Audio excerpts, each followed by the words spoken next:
بابا فرید گنج شکر رحمت اللہ تعالیٰ علیہ کی والدہ مصلی نیچے پڑیا رکھ دیتی تھی شکر کی، بیٹے کو شکر پسند تھی، روز شکر کی پڑیا رکھ دیتی، پتر نماز پڑھے گا اللہ تجھے شکر دے گا۔ وہ مصلی اٹھاتا بیٹا تو نیچے شکر کی پڑیا ہوتی۔ امام غزالی نے لکھا ہے کہ ہر عمل پہلے ریا ہوتا ہے، پھر عادت بنتی ہے، پھر عبادت بنتی ہے۔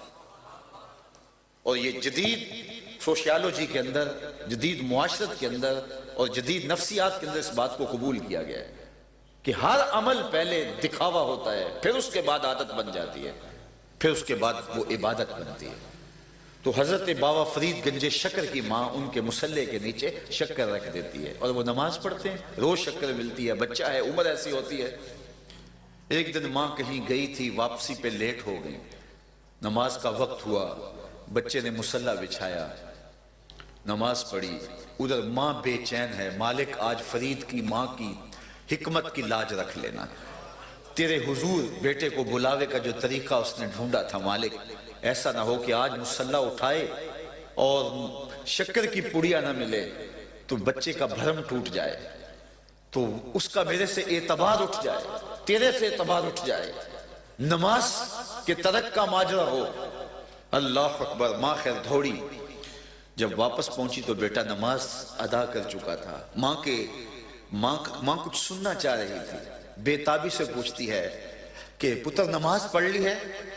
تو بابا فرید کہتے ہیں امی ہاں نماز تو پڑھی ہے، لیکن کے بعد ماں کا کلیجہ، دل دھڑک رہا ہے کہ لیکن کے بعد کیا ہے، چونکہ وسواس پہلے ہی ماں کے اوپر حملہ آور ہو رہے ہیں کہ پہلے تو پڑیا میں رکھتی تھی، آج میں نہیں ہوں، مالک میرے بیٹے کا بھرم نہ ٹوٹے۔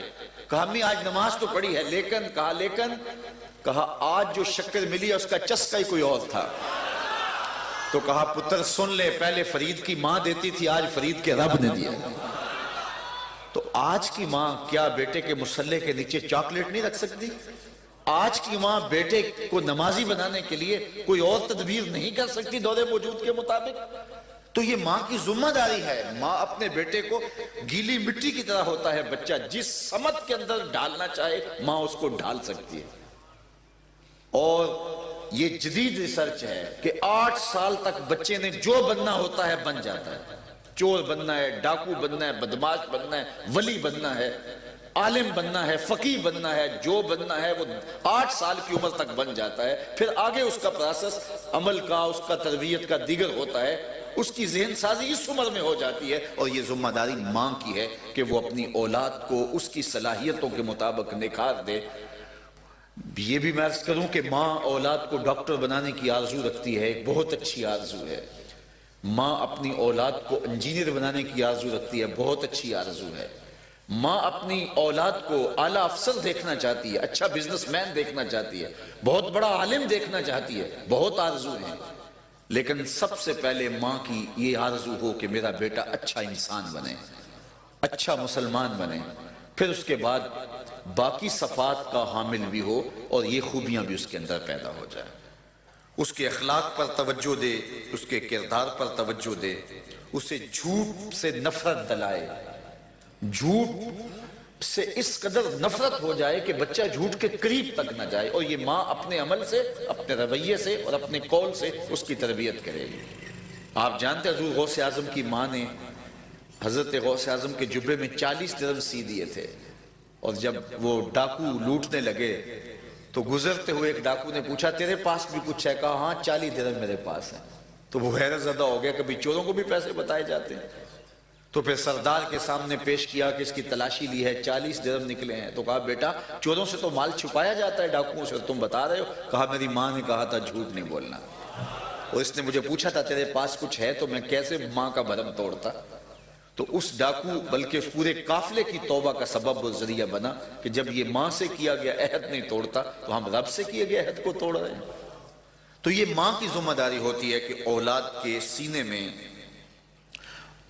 بیٹے کے سینے میں، اولاد کے سینے میں پیار پیدا کرے، اللہ کا پیار پیدا کرے، اس کے رسول کا پیار پیدا کرے، اقدار عالیہ کا خوگر بنائے، اخلاق حسنہ کا اسے ایک خوبصورت مجسمہ بنائے، اللہ اکبر، اور اس کو سخی بنانے کی کوشش کرے۔ یہ باہر مانگنے والا آئے تو بچے کے ہاتھ میں پیسے دیں کہ جاؤ ان کو دے کر کے آؤ، اور ساتھ یہ بھی تلقین کرے اس کی عزت نفس کا بھی خیال رکھنا ہے۔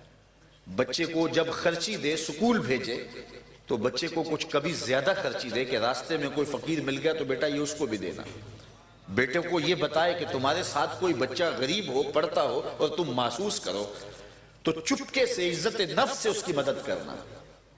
تو اس کا نتیجہ یہ ہوگا کہ آپ کا بچہ ایک اچھے اور صالح سانچے کے اندر ڈھلے گا اور اس کی اچھی تربیت ہوگی، اور یہ ماں باپ کی ذمہ داری ہے کہ ان کو ایک اچھا انسان بنائے، وہ صالح وجود کی صورت کے اندر ابھرے اور پاکیزہ وجود کے ساتھ آگے بڑھیں، اور ان کی اچھی تربیت ہو اور ان کا اچھا مزاج بنے، وہ کسی سے دھوکہ نہ کریں۔ اپنی اولاد کو یہ بتا دیں بچپن میں کہ اپنے نقصان کے لیے کبھی بھی کسی کا ضرر نہ چاہیں، کسی کا نقصان نہ چاہیں۔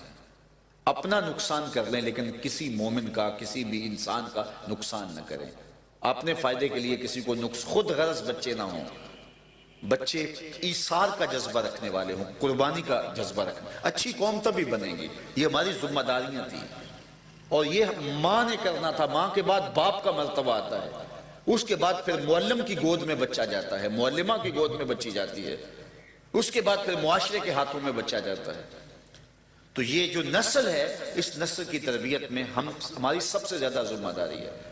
اپنے بچوں کو خود وقت دیں، ایک مشین کی طرح ہم کام نہ کریں کہ سارا دن کام کاج پہ رہے، گھر آئے، 2 لقمے لیے، پھر دوستوں میں بھاگ گئے، پھر موبائل پہ لگے رہے۔